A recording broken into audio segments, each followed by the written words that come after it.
Well, welcome everyone, and thank you for joining our Sustainability Lunch Series today.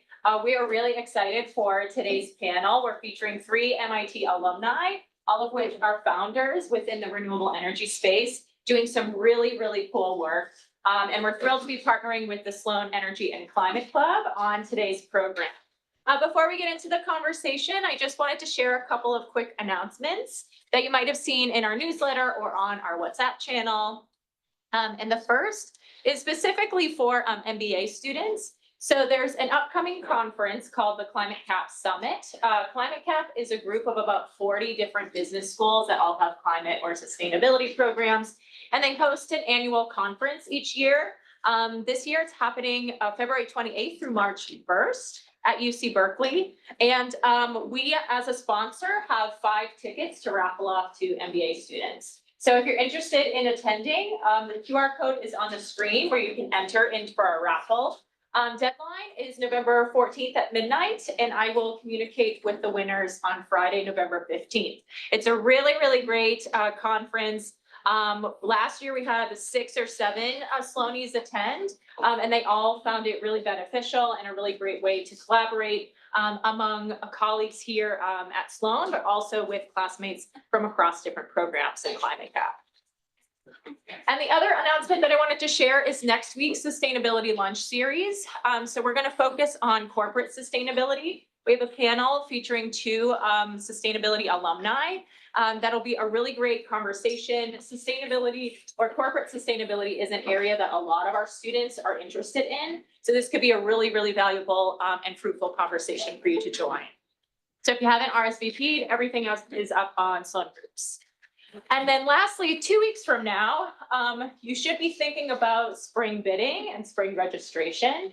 We are hosting a spring course showcase where we will be featuring 12 to 15 faculty who are going to quickly pitch the classes that they're teaching for the spring semester, all approved for the sustainability certificate. So if you're not yet sure what you're thinking about taking in the spring semester, this can be a really valuable event to attend just to get a quick snapshot of what's being offered. So if you haven't yet RSVP'd, again, everything is up on Sloan Groups.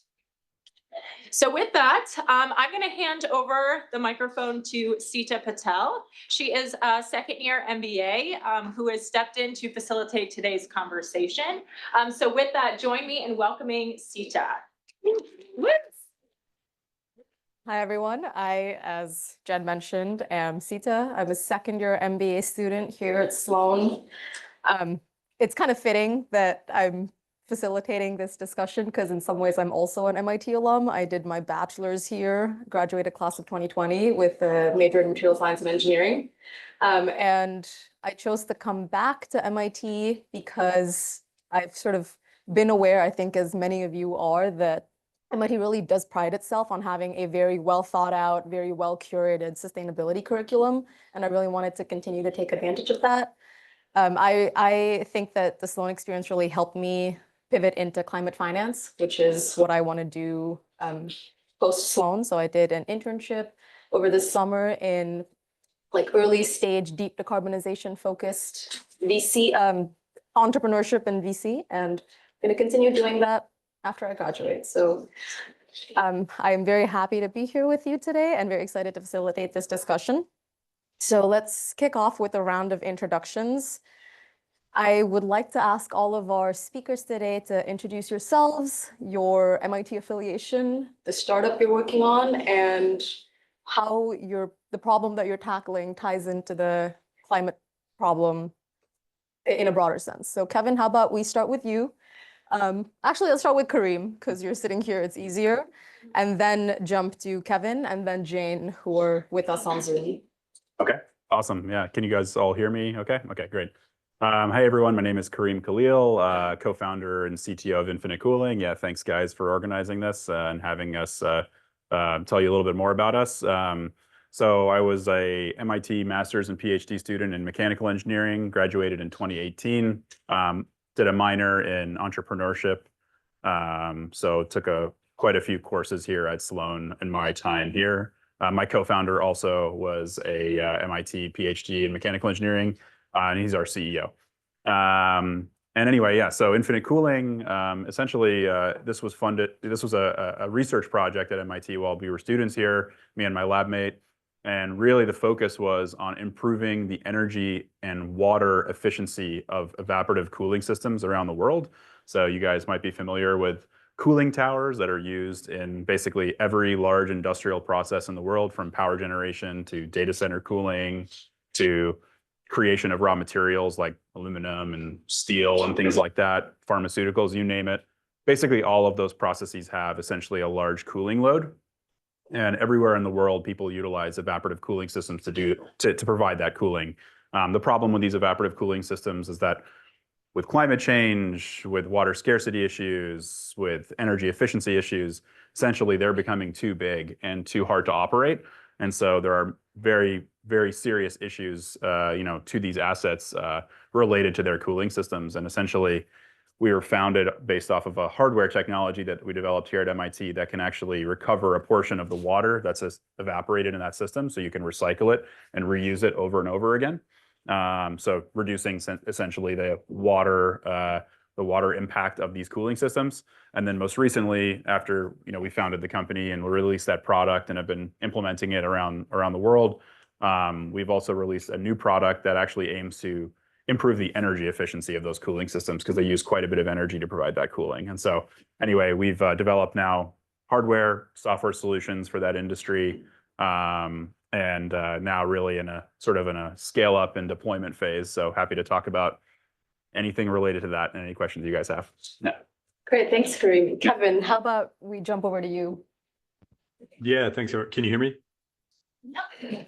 Awesome. So I'm Kevin Berkmeyer, one of the founders, CEO of Station A.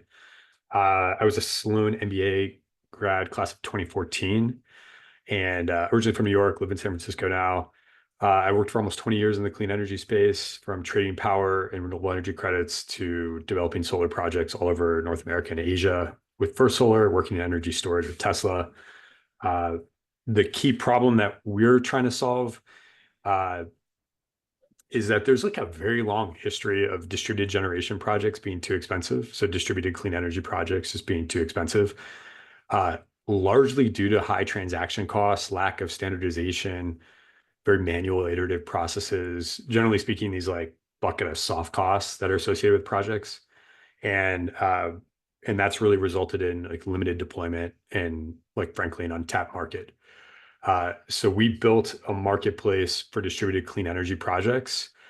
We primarily exist to leverage technology and then deep project development expertise to simplify and streamline these transactions. So drive the transaction costs down, unlock this market for distributed clean energy, and in doing so, you're really driving speed and scale across the deployment of clean energy. We have an interesting history because we were a business unit inside of a really big power company inside of NRG. We spun out in 2018. We were a data company originally, and then we evolved into a marketplace. Also, one of our other co-founders is an MIT grad. He's an architecture master's student on his way to get his PhD, but decided to leave the program and work on Station A together. So happy to share, any deep cuts along that journey. But thanks for having me. Great, thank you. How about go to you next?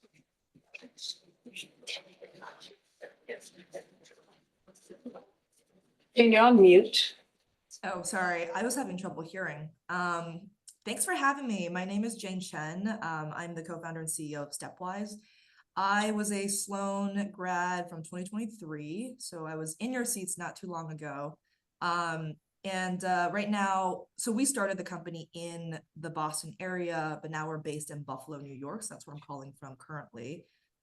What Stepwise does is we make home electrification accessible for everyone, while also making the grid resilient as we pursue this electrification journey. There's a very specific story that kind of led me here. My background, I studied chemistry in my undergrad years, did some years of consulting, and then pivoted over to the EV charging space, where I worked for a big OEM selling hardware in Asia and Europe mostly. during COVID, I was blown away by how behind we were in North America because I was forced to come back here. And a lot of my observations were around how soft costs, kind of what Kevin, you were saying, are this huge impediment to the adoption of electrification technologies. Everything from installation, finding a contractor, education, access. And so when I was an MBA student, I started a company to help people install EV chargers just in the greater Boston area, kind of like a side job that I had, and ran that for about a year. And what was crazy to me was a lot of people had to pay thousands of dollars to upgrade their electric panels in order to support things like an EV charger or heat pump or water heater. And so we started Stepwise. It's myself, and two co-founders, an engineer and an electrician. They're actually not affiliated with MIT, but funny enough, Kareem, it was someone at Infinite Cooling that put me in touch with the electrician that is now my co-founder. So funny ties there. And what we are building is a series of devices in the home that can manage the energy usage of your biggest energy draw appliances. So EV charging, electric HVAC, and electric water heating are the primary focus.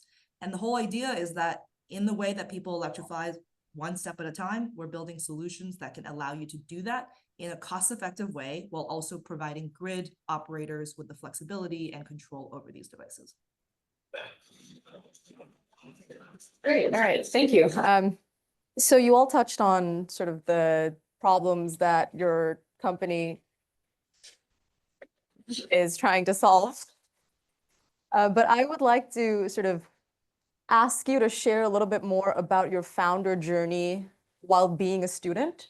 So in particular, I think many people in the room might be considering starting a company while still being a student. So how did you juggle your academic commitments with also, your founder aspirations, and were there any challenges along the way? And how did you prioritize? So Jane, if you don't mind, maybe we could start with you this time. Yeah, that sounds good. Yeah, there's really no easy way to answer that question other than, as an entrepreneur, you have to be very disciplined and focused. And that means saying no to a lot of things that sound cool and are flashy. And in the same way, as a student, I came into Sloan knowing I wanted to start a business, and specifically a business related to electrification, ideally. I was really, really gung-ho about EVs, heat pumps, all these things, and had already spent a lot of time just dabbling throughout the COVID years. And so, I decided I was not going to recruit. I was only going to be focused on energy-related opportunities as well as entrepreneurship. And so I just said no to everything. It really depends on how you want to spend your MBA years. But for me, it became this singular obsession. And so it was sort of all I really wanted to do.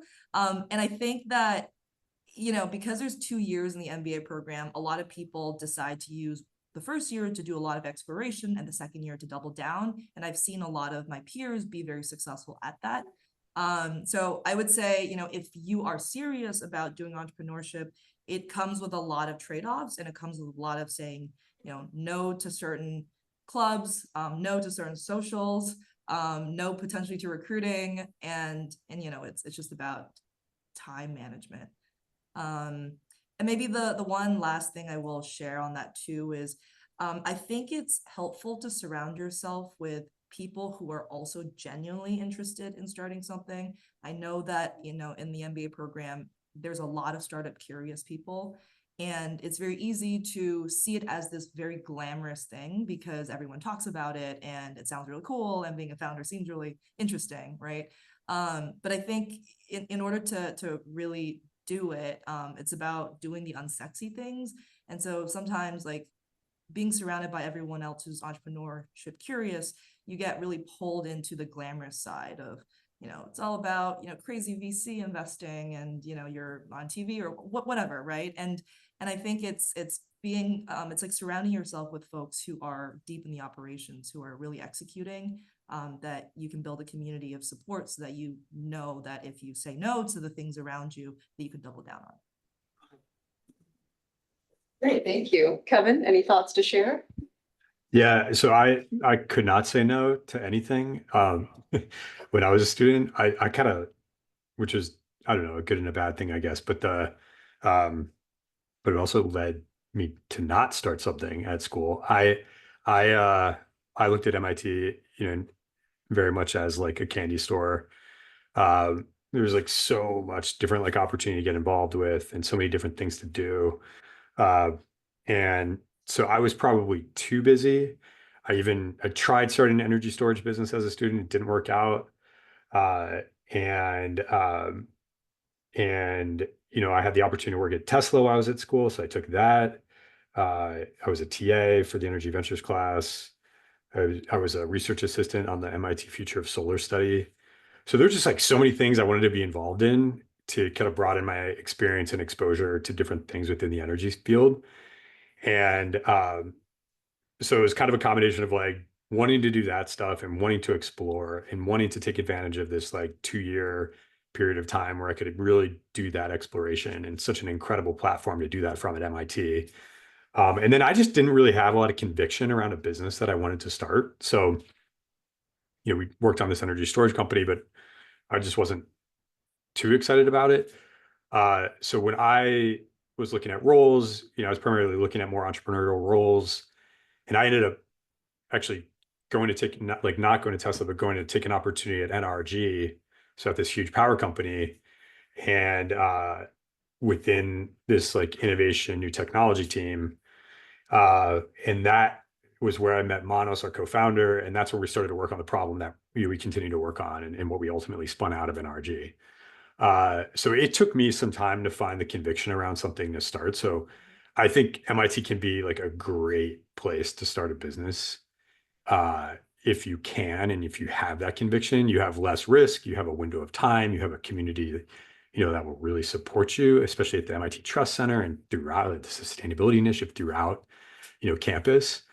So if you have that spark and that conviction around something, absolutely take advantage of it. But if you don't, there's also plenty of opportunity to start something after MIT too. Yeah, absolutely. Yeah. I think tapping into what Kevin was saying there with using the opportunities here at MIT, which is what I would say was Infinite Cooling was pretty much a product of that.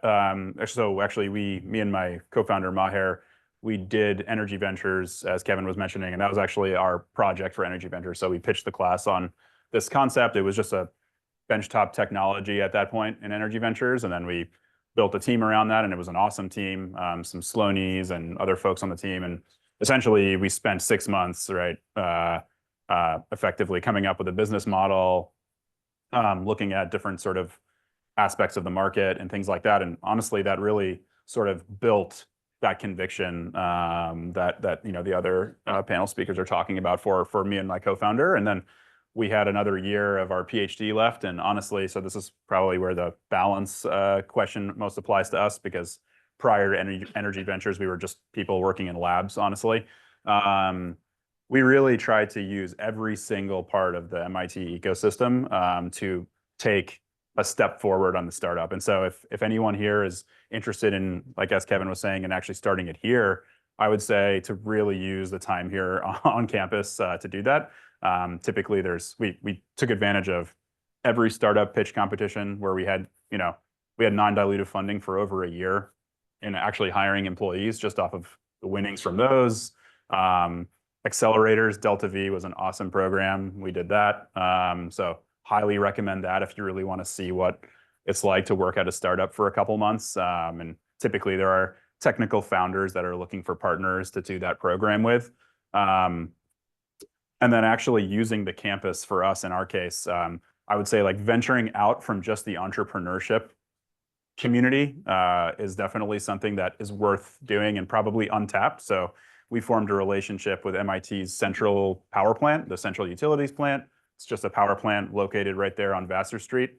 We just like walked up to them and said, can we do a pilot together? Can we do some testing that would show this technology? So we ended up using the campus, that and the nuclear reactor. We ended up using that as a way to get technical validation for our company prior to raising any venture capital. And I would say that was a huge advantage for us. And really, the campus is pretty special in that regards, where you can go like knock on doors and people will be receptive to that. So I'd say that's probably my unique perspective on that. Yeah.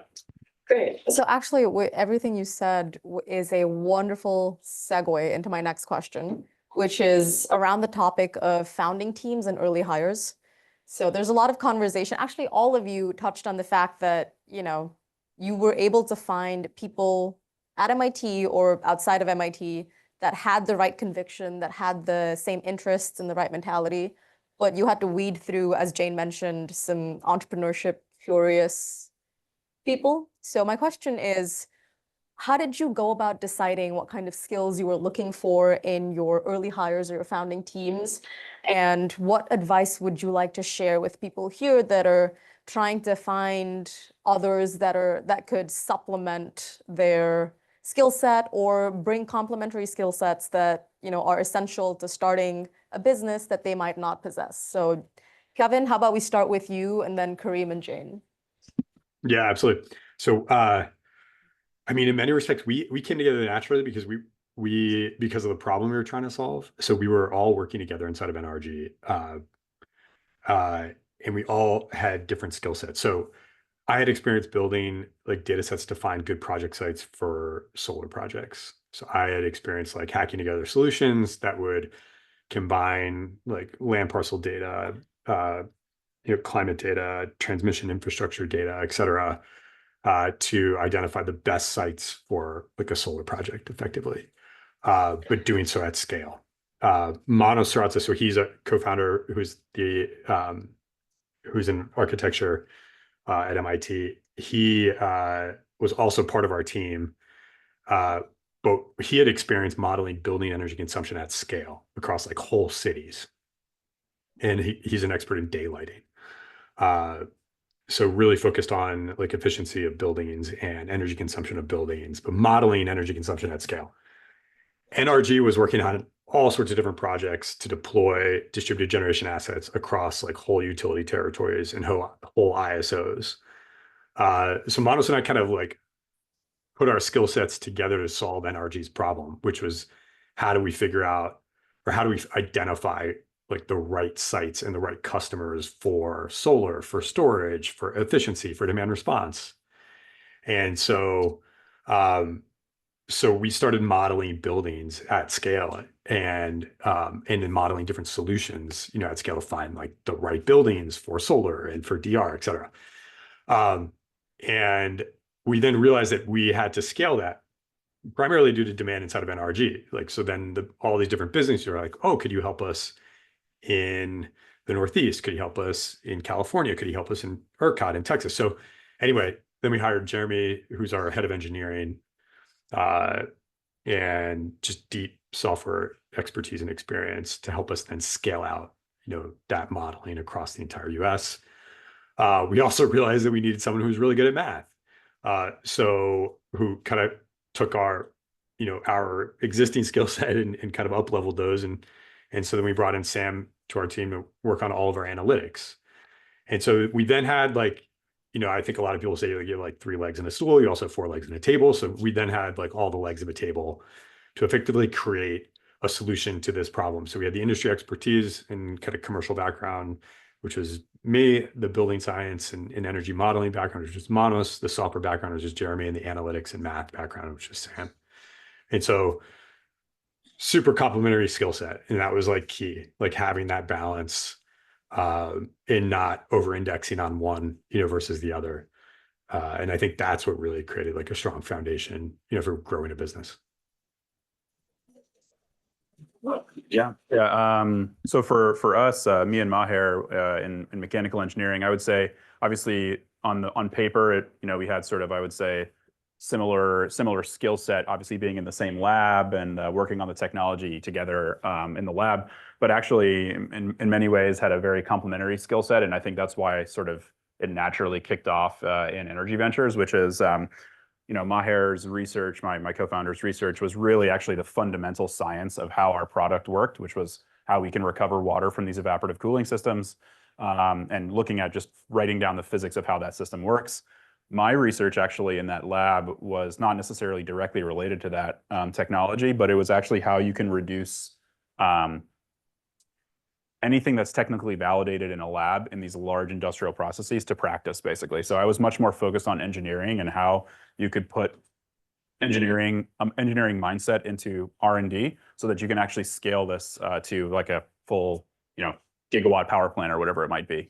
And so that was kind of like a natural complementary fit. So I would say that, especially if any of you are looking at like hardware technology specifically, having someone with that sort of engineering, reduce things to practice mindset is definitely very critical. So once we were sort of aligned after that class, and we also felt like there was good product market fit, we were talking to power plants and they were already interested in doing pilots with us even while we were students here, things like that. Then obviously we need to sort of open up the funnel to people that, we weren't classmates with. We need to find other people who complemented the team. And, essentially we're extremely picky about the early stages of the company. We still honestly are looking for folks on the business development and sales side with, energy and industrial experience, but really started to expand our early team to look at sourcing and supply chain, because we were obviously a capital intensive equipment provider. And then also on a proper R&D director. And actually we ended up finding a fantastic director of R&D who was actually a PhD student from MIT as well. So we leveraged the MIT community. He wasn't in our lab or anything like that, but obviously knowing the excellence here at MIT, that was a kind of an easy pick. So yeah, I would say kind of to echo what Kevin's mentioning, complementary skills. And the last thing I'll say, when you're like looking to build a group to say maybe go do Delta V with, or to outside of class just work on an idea, I think the conviction thing that was mentioned by all the speakers is really important. Obviously, before Maher and I started the company officially, we were just in the lab. Really the goal of a lab is to publish papers, do fundamental science, and then create a patent if it's something that's patentable. Our lab definitely had more of a focus on trying to spin out companies and commercialize them, but not everyone in the lab wants to do that. You really need to be serious about that, as I think Jane was mentioning earlier on. You really need to feel like, okay, I'll finish up the MBA and I'll make sure I get the grades to do that or whatever it might be. But like every other hour basically of the day, I'm going to be focused on this technology or this idea, because it's not gonna sell itself basically. So really finding a partner or two partners who can really have that same mindset if you're going to try to do it here at MIT or afterwards, like Kevin's mentioning, I think this is like ultimately the most critical thing. So yeah.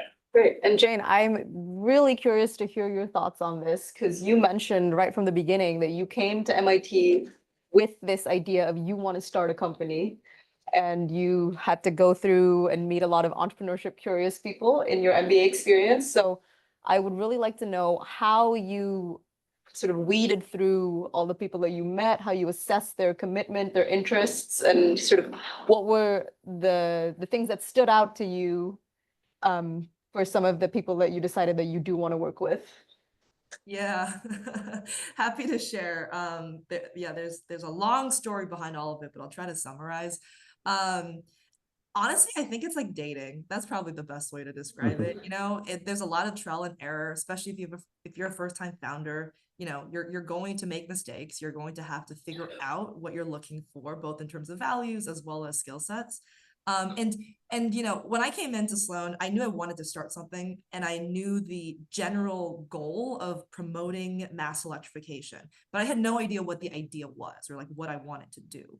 And so it was a combination of trying to refine like what is our market entry opportunity, but also finding people who you can work with. And doing both at the same time is actually quite hard, because you can't even go in saying, this is the idea, will you follow me? It's more like, I think I want to solve this problem. How many people are very, very interested in this problem and also have complementary skill sets? And so I made a lot of mistakes as I did this. And I think, going back to my analogy around dating, first it was just talking to all of my classmates. I thought initially that I wanted to find another business co-founder. And I will say that was probably mistake number one for me, because I knew I wanted to do something with technology backing. And while I have, a science degree in undergrad, I am not a proficient engineer, and I couldn't just go and build things very rapidly. And so I think initially, like truly looking for that complementary skill set. So in my case, looking for someone with a technical background was really important. I made the mistake of actually working with a couple of business folks, and it was both not a good fit in terms of conviction, as well as not a good fit in terms of complementary skill sets. On the conviction piece, a couple of things I would do. First of all, like dating, there's nothing like trying it out, right? Like you go on a date, you screen them, but if it feels okay, then you should just try it. And a lot of times doing a class together where you're working on a startup idea, or doing like an in-depth, let's say, piece of that project. It could be like 2 months where you want to answer a specific question and you actually work together to see where it goes. That's a really good way to get it started. I think what some things that I would look for are, number one, how action oriented are they? If they're also in school and they're the club leader of like every social thing on campus, then they're clearly not spending all of their time working on the startup. So you need to find someone who can match your conviction level, which means if you're startup curious, look for someone else who's startup curious. If you're really deeply committed, you probably want to find someone else who can match that. And so number two is, not only are they willing to talk and theorize with you, are they actually going to go out and do stuff to test it? Are they okay with talking to random people? Are they okay flyering or knocking on someone's door? Those are things I look for. And then I guess number three is like, in terms of their track record, are they someone who like floats around and they like to dabble in all the things again that looks good, or are they willing to get their hands dirty? So I suppose they're all testing for the same types of characteristics, but there's just 3 ways that I would look at it. Yeah, and then probably the last piece, like any good relationship, is communication. Can you guys actually get along and spend a lot of time with each other? You're going to drive each other crazy if you work for extended periods of time, or if you're, going late into the evening and you're both feeling very tired, are you still going to want to be friends at the end of that? Can I just add something real quick? So, Yeah, of course. like, I think, yeah, Jane, I think you're spot on around the dating analogy. And I think one advantage you all have as students, like if you're trying to start something as a student, is it is, again, it's like a lower risk environment to try to start something, but you can also be a little bit more intentional about finding like another founder. And so where it doesn't feel as high stakes necessarily, because you're both in a similar environment, you have opportunities to work together to kind of feel each other out, to kind of start that courting phase to see if it's like a good fit or not. And like we had that because we started Station A inside of a big company. So we already had working history together, and we knew each other really well. And we had tested everything that Jane just talked about, like the communication piece, the like kind of grit piece and conviction piece, and obviously the skill set piece. And so I think you have a unique opportunity if you want to start something inside of MIT, to like in a lower risk way, like find a founding team that fits together well. And I will actually also add, just from my own experience, right, too, you don't have to work with someone else at MIT either, right? Like you're in Cambridge and you're close to Boston. There's plenty of other universities. There's a lot of different ecosystems, like Greentown Labs is, right up the road. And so you don't have to also just look within the boundaries of MIT. In my case, I actually met my technical co-founder online, so online dating, on the YC platform. They have a platform called Bookface. And so we met because we had very similar interests, and he was already building something in commercial charging and understood the problem deeply from a commercial lens. And so it was very easy to actually connect because he had already spent a ton of time understanding the market and product positioning and had a technical background.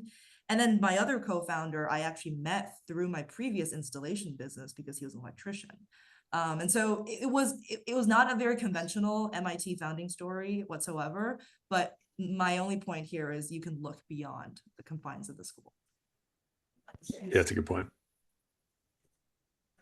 Yeah, for sure. Okay, so I think we have time for about one more curated question before I open it up to the audience for any of your questions. So the last thing I'd like to ask is for all of our panelists today to maybe share one interesting story about either the biggest mistake you made, or if you had a tough time identifying your beachhead market, or you needed to make a pivot. And then what did you learn as you went through that process that is still stuck with you today? So Kareem, how about you? Sure, yeah. Yeah, I'm sure as everyone else will mention on the panel, obviously you make a ton of mistakes at a startup early on. I would say I'll mention two, I guess, just in case that spawns other questions and things like that. So yeah, number one, I would say, especially when you take entrepreneurship classes and try to like learn entrepreneurship, which is kind of a weird concept in its own right, but you're taught certain things, which are definitely, a lot of them are very good lessons, but similar to what Jane was saying, I think you sort of have this mentality of like, okay, there's people who focus on product, and there's people who focus on investors, and there's people who focus on business and things like that. And so we sort of had that mindset early on, and really spent a lot of mental energy, I would say, on supplementing the team to add that piece. And ultimately wasn't the most important thing at that time, and definitely was a mistake, I would say, in like priority and time, and sort of handling the the limited time we had. Because really what we really should have been focusing on at that time still was product market fit and technical validation as quickly as possible for our unique technology, I would say. And so that just kind of goes to say, as Jane was mentioning earlier, like you don't have to go in the same order that all these courses and entrepreneurship courses are going to tell you, but you can use those as templates and really use them as things that you will need to get to at some point, not necessarily in that order, is one thing that I would say.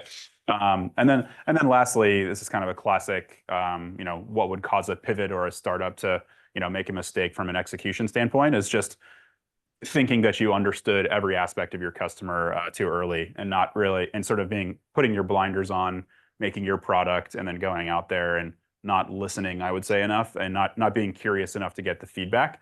And we very early on, we had a certain mindset for our hardware solution, and since then have really have validated aspects of that, but really have had to sort of open up other verticals that this technology would be useful in. Actually, most recently, our solution is not really only applicable to evaporative cooling systems, but actually looking at direct air capture of CO2, which a lot of companies are now doing for their CO2 goals.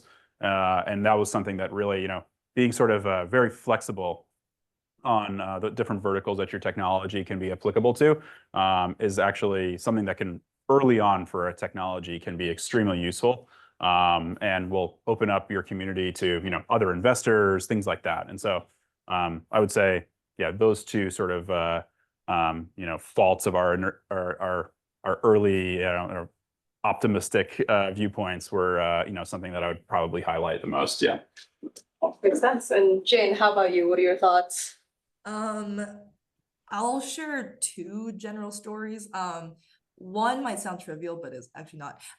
The first is just maintaining focus. I think one mistake we made was at one point, we got some really great PR in the Boston Globe. And so all these different types of people started to reach out to us, right? There's like homeowners, there's electricians, there's contractor businesses, there's like architects, professors, academics, like all these different categories of people. And we definitely got shiny object syndrome, right? Where we're like, oh, maybe there are opportunities to do this and this and this. And so we totally lost sight of our go-to-market. And instead, in hindsight, I'm pretty sure we wasted months just talking to people and then trying to imagine these new business models and opportunities instead of just doubling down on one thing and doing it really well. And I think that's particularly important because we are such a small team. We have 5 people on the team, FYI. And so it was kind of impossible to do everything. So that's one. The other is actually around documentation, especially around hiring and development plans. I will say this might sound trivial, and one of the classes I would recommend everyone take is startup law, because these are things that you don't think about until they've happened. We actually had one employee that we let go almost take legal action. There was a lot of threats. There were a lot of emails sent around. And early on, we didn't always keep the best documentation. And we certainly were not very processized in how we managed HR. And so these are like the small lessons you learn. I mean, they're big lessons, but at the time they feel like small, these things that you could do maybe better, especially around buttoning things up and being legally savvy. And in hindsight, I would encourage everyone to actually think about those things earlier than you think they might come to bite you in the back. I'll echo Startup Law was a great course. Definitely take that if you're interested. Great. Okay. And Kevin, Yeah. Yeah. Yeah, plus one on that course as well. So so many mistakes. In many respects, it's like I think like it's easy to Monday morning quarterback, right? In kind of hindsight's 2020 and whatever. I think in many respects we got to where we are because of some of those mistakes, but there's also a reason that some investors only invest in like second time founders or third time founders and not first time founders. So because I like, gosh, there's so many things I would do differently. So one, fundraising is not like sales, especially in the early stage. It's just a totally different game. I treated it like a sales process. Like I was like trying to like, like solve the investor's problem. But I think that, that was like misguided because it's just a different process. And so I would really dive into like, okay, qualifying investors around like what they invest in and what they look for. Anyway, there's like probably a whole class you could teach on that. But I would just realize the difference between like what fundraising is and how that's different from selling. Two, we really pitched the wrong beachhead market that had a more limited vision versus like the bigger vision that we were in fact wanted to achieve. So we spent all this time on like, hey, we're doing this right now. So we were a data company at first. And yeah, that market's limited, but this is how we're going to do it. And this is how we're going to execute. And here are our customers, here's our traction, blah, blah, blah, blah. Now, so we started with the smaller market, but that wasn't where we wanted to go. And now we've ended up where we wanted to go. But we should have started with like where we wanted to go. Because what that ended up doing was, one, we spent too much time on that smaller market. And then two, it anchored a whole set of investors that like around that being our business. And even to this day, like we still talk to some investors like, oh yeah, Station A, you're like the data company. And we're like, no. So I started like going into fundraising conversations and being like, whatever you've heard about us, like throw it in the garbage. Third, I think we also, this Kareem is a little, kind of like what you described resonates a bit, but like we thought we knew, I think we thought we knew the problem a little bit better than our customers at first. When we really kind of pivoted and changed our business to building this marketplace away from this data business, we were like 100% focused on solving our customers' problem. And we were building things that, solved each piece of their problem. And our business has like taken off since then. So a huge lesson. And then last one I'll just say is not hiring a good salesperson sooner. I would have done that differently.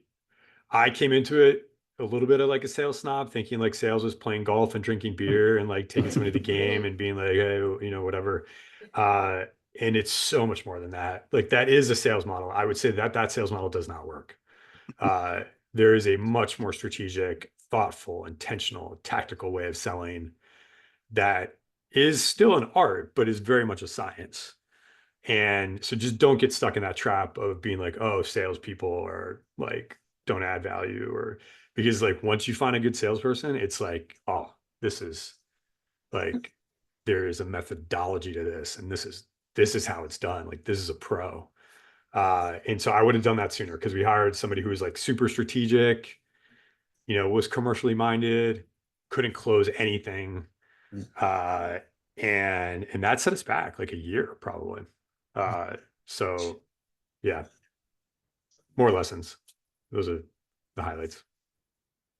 Kevin, All right, let me well- ask you a question. Yeah, go for it. So you're sorry, I don't know if that's okay, Sita. Yeah, that's fine. I'm curious when you said that, you started with the smaller market, and now you've ended up in the bigger market. Could you really have started in that bigger market without what you've done in the smaller market? Because there's a lot of companies I know that do start small in order to build big, because you need some sort of de-risking around, some part of that business model. Yeah, it's a great question. So I think we could have made that switch sooner, but actually starting with that smaller market was critical. So we started as a data company. We were selling access to like our tools to project developers and EPCs who are building projects. And so they were using our data to prospect and find good leads. Now we've built a marketplace where we're bringing like qualified projects and all the data associated with those projects to those developers in those EPCs to bid on.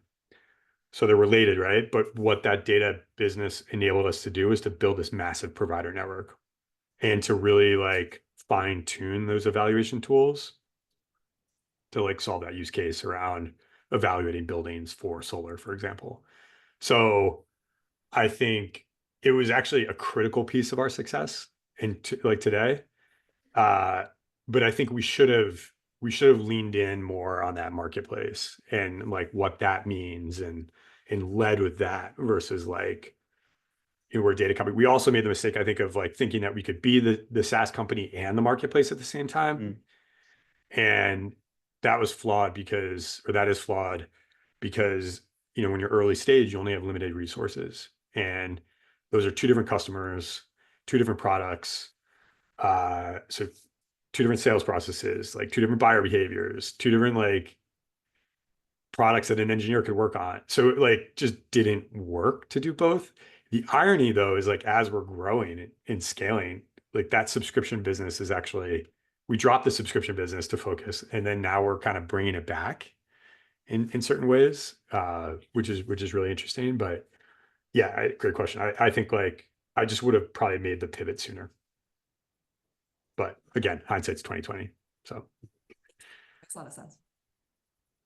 All right, great. Well, we have some time for audience questions, so please feel free to ask any of our panelists any questions, but I would just request you to speak up so that the mics can catch what you're saying for our virtual panelists.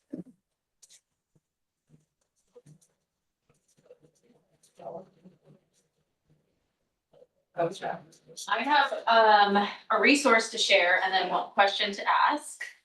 So first, and this is relevant to folks who might be entrepreneurial curious that Jane was talking about.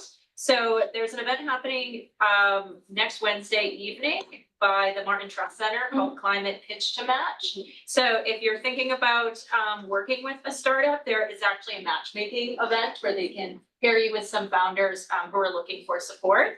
So check that out. And then there's a second event happening actually the same evening. They conflict, unfortunately, hosted by the Venture Mentoring Service, which is focused on climate, energy, and sustainability ventures. So if you're thinking about, or you're an aspiring entrepreneur in climate or energy, this session offers funder perspectives and advice on planning your full capital stack across the venture life cycle. So two really cool events if you're thinking about an opportunity in the space that are both happening next week. And then my one question for the panelists, and Kareem, you talked a little bit about having a business development need on your team, maybe in the future, near future. So are there any plans to hire potential students, either for summer internship opportunities or full-time?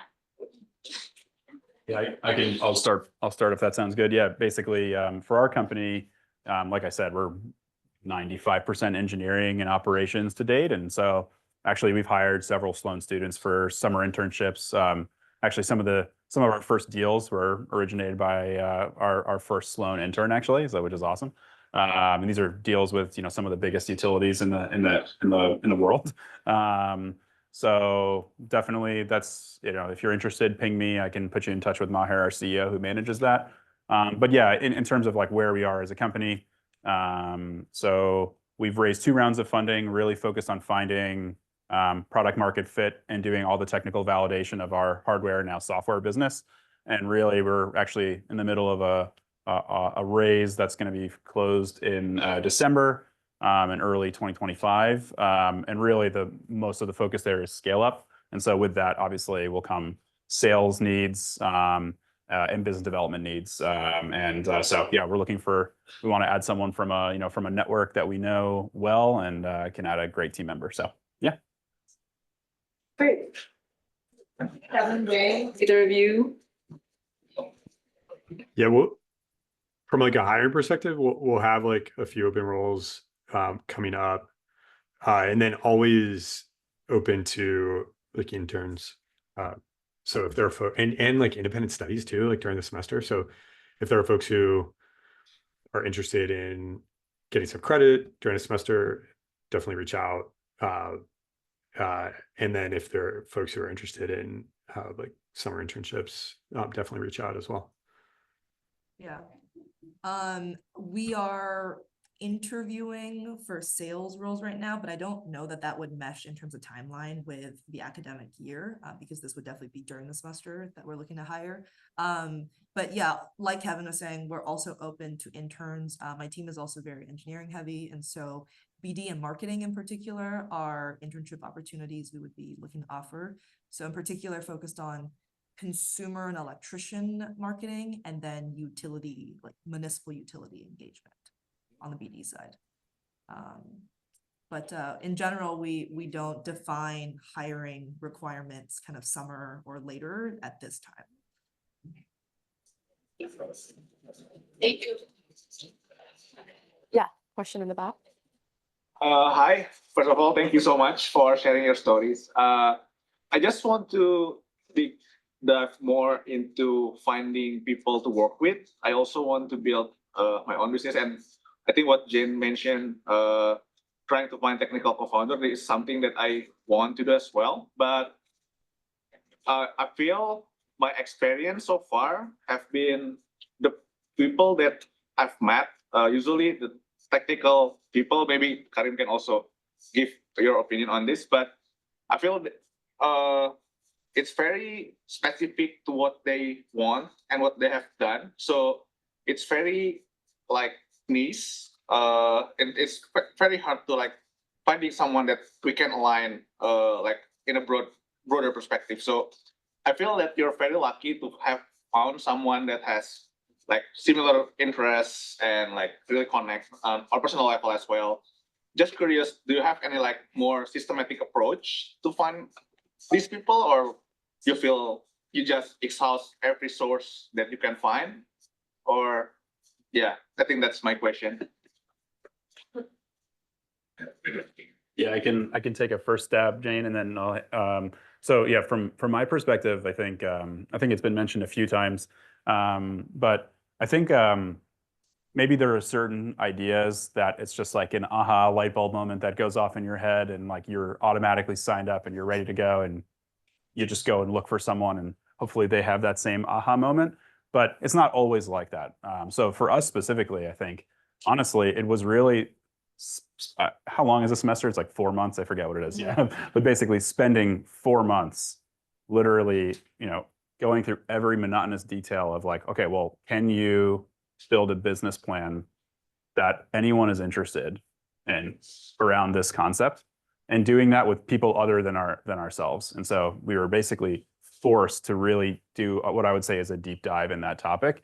And honestly, like, in part getting class credit, right? Like it was energy ventures. It was, I had to do it for my coursework, but also was a very useful skill. Honestly, without doing that, I'm not sure we would have had the same conviction coming out of the lab, to be perfectly honest. So when if you're asking for like, what can you do? I would say I definitely understand where you're coming from. I think a lot of PhD students here, I mean, they're spending every day for 6 years basically trying to make something work in the lab. So naturally, they're going to be hyper focused. But if you're coming at it from a perspective of like, I'm very interested in a certain market or a certain opportunity, I don't necessarily know what the solution is, or I have a solution, but I don't know if it's going to be hard technical, software, whatever it is. You should definitely be in the programs where you are essentially a team member, that you want to add yourself to one of these teams. And I know for a fact in our energy ventures course, like our team, was very much like, hey guys, we have this like fog harvesting technology. Let's form a team around this and create and start looking at cooling towers, et cetera. But there were plenty of teams actually that were centered around ideas. Like they were just like, I know that there's an opportunity here. I have some ideas for what it is, but I need 3 or 4 people to help me focus on it, and focus on it for 4 months and see if it's the right thing. And you'll find technical people in those classes that are not coming in with their lab work as well. So I just would definitely stress trying to find time to do those that coursework where you can really deep dive into this topic and form that conviction together, rather than just in like coffee chats and things like that. Yeah. Great. And Jane, any thoughts to add? Yeah, so I'm actually gonna send to the, actually, this is just to host and panelists. If you can send to everyone this co-founder dating questionnaire. I actually think there's a lot of truth to this. Obviously, you don't need to go through every question. The whole idea here is values fit first and foremost, especially if you're not sure what your idea is. And a lot of it comes down to what are your goals for starting a business? What does success actually look like for you?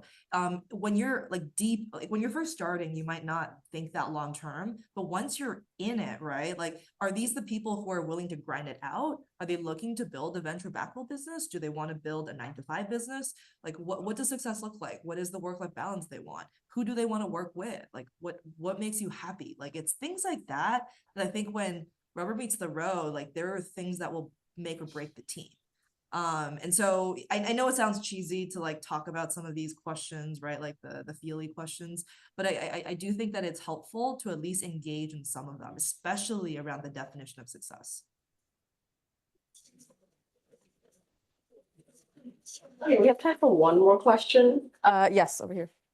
Yeah, a very specific question for Jane, just because the market that you operate in home electrification is just something I'm a bit more familiar with. And I've been following this market for a while, and I know that there's been a couple of competitors in the field, for example, Span over in San Francisco, that probably, I think, started before you guys and have like raised a ton of money. I'm curious, how do you think about product market, sorry, wrong word. How do you think about like value proposition, like how you're differentiating your product against some competitors that are out there that may be a little bigger, might have started a little earlier, and also why Buffalo?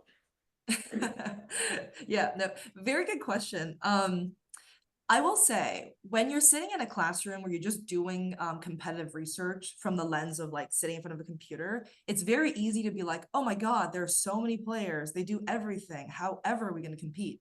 But it's when you're like boots on the ground and you see how things play out where you'll actually see gaps.